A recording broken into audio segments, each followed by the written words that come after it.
ഹരേ കൃഷ്ണ, ജയ ശ്രീ രാധേ രാധേ.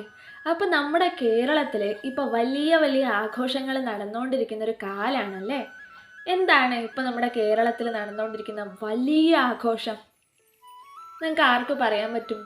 നമ്മുടെ മലപ്പുറം ജില്ലയിലെ തിരുനാവായ ക്ഷേത്രത്തിലെ ഭാരതപ്പുഴയുടെ തീരത്ത് മഹാമാഘമേള നടന്നുകൊണ്ടിരിക്കുക അല്ലേ.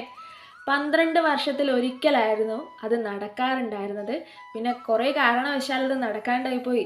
ഇപ്പോൾ 250 വർഷങ്ങാനായി അല്ലേ മാഘമേള നടന്നിട്ട്. ഞാനിന്നിങ്ങനെ ഒരു വീഡിയോ ചെയ്യാനുള്ള കാരണം എന്താണെന്ന് വെച്ചാൽ, ഈ മാഘമേളയിൽ ഭക്തർ എങ്ങനെയാണ് കാര്യങ്ങളൊക്കെ പാലിക്കേണ്ടത്, അതുപോലെ മാഘമേളയെക്കുറിച്ചുള്ള ഒരു ചെറിയ വിവരണം, പിന്നെ മാഘമേളയിൽ പ്രധാനപ്പെട്ട ദിവസങ്ങൾ ഏതൊക്കെയാണ് എന്നൊക്കെ പറഞ്ഞു തരാൻ വേണ്ടിയിട്ടാണ് ഞാനിങ്ങനെ ഒരു വീഡിയോ ചെയ്യുന്നത്. കേരളത്തിൻ്റെ കുംഭമേള എന്നും അറിയപ്പെടുന്നുണ്ട്.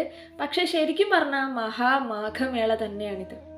കുംഭം വീണ സ്ഥലത്താണ് കുംഭമേള എന്ന് അറിയപ്പെടുന്നത് അല്ലേ. കുംഭം വീണ സ്ഥലം എവിടെയൊക്കെയാണ്? പ്രയാഗ്രാജ്, നാസിക്, ഉജ്ജയിനി, അങ്ങനെ അവിടെയൊക്കെയാണ് കുംഭം വീണ സ്ഥലം. അപ്പോൾ അങ്ങനെയുള്ള സ്ഥലങ്ങളെയാണ് കുംഭമേള എന്ന് പറയുന്നത്. നമ്മുടെ കേരളത്തിൽ ഇപ്പം നടന്നുകൊണ്ടിരിക്കുന്നത് മഹാമാഘമേളയല്ല, മാഘമേള. ഇനി മഹാമാഘമേള വരും എന്നാണ് പറയപ്പെടുന്നത്. പറഞ്ഞുകൊണ്ടിരിക്കുന്നുണ്ട് ഇപ്പം മഹാമാഘമേള ഇനിയുള്ള 2028 ആകുമ്പോഴേക്ക് വരും എന്നൊക്കെ പറയുന്നുണ്ട്. എന്തായാലും ഭഗവാന്റെ കാരുണ്യത്താൽ മഹാമാഘമേളയിലും പങ്കുചേരാൻ നമുക്ക് എല്ലാവർക്കും സാധിക്കട്ടെ അല്ലേ. എന്തായാലും അതവിടെ നിൽക്കട്ടെ. ഇപ്പം നടന്നുകൊണ്ടിരിക്കുന്ന ഈ മാഘമേളയിലേക്ക് ആരൊക്കെ പോയിട്ടുണ്ട്? മാഘമേള തൊഴാൻ വേണ്ടിയിട്ട് 18 മുതൽ, ഈ മാസം 18-ാം തീയതി മുതൽ അടുത്ത മാസം ഫെബ്രുവരി 3-ാം തീയതി വരെയാണ് ഉള്ളത് അല്ലേ. അപ്പോൾ ആരൊക്കെ പോയിട്ടുണ്ട് മാഘമേളയ്ക്ക്? എന്തായാലും ഞാൻ പോയിട്ടില്ല.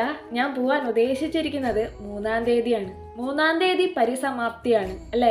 മാഘമേളയുടെ പരിസമാപ്തിയുടെ അന്ന് തന്നെയാണ് ഞാൻ പോകാൻ വിചാരിച്ചിരിക്കുന്നത്.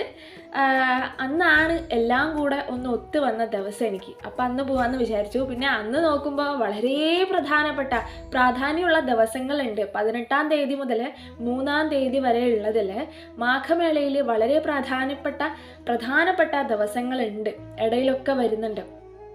അതൊക്കെ ഞാൻ നിങ്ങൾക്ക് പറഞ്ഞു തരാം കേട്ടോ. എപ്പോഴൊക്കെയാണ് ഈ മാഘമേളയിൽ പ്രധാനപ്പെട്ട ദിവസങ്ങൾ വരുന്നതെന്നുള്ളത് പറഞ്ഞു